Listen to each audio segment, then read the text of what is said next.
Good morning. My name is Christian Johnson with Channel 9 News. There is breaking news today that the Supreme Court made an important ruling on the Brown v. Board of Education.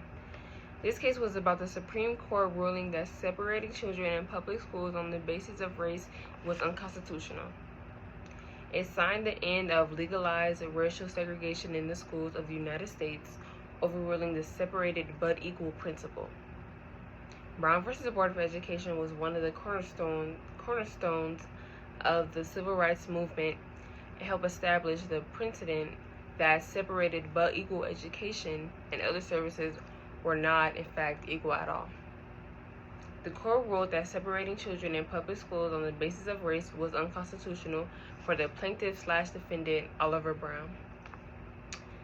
The consequences to this case will be as though the Supreme Court decision in Brown v. Board didn't achieve school desegregation on its own. The ruling fueled the nascent civil rights movement in the United States.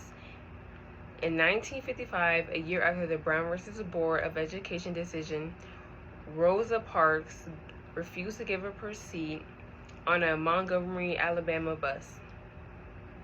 Her arrest sparked the Montgomery bus boycott and will lead to other boycotts, sit-ins, demonstrations, many of them led by Martin Luther King Jr. In a movement that would eventually lead to the topping of Jim Crow laws across the South. Striking down segregation in the nation's public schools provided a major catalyst for the civil rights movement, making possible advantages in desegregating houses and institutional of higher education. The court's decision in Brown v. Board of Education has set the legal precedent that would be used in overturned laws enforcing segregation and other public facilities.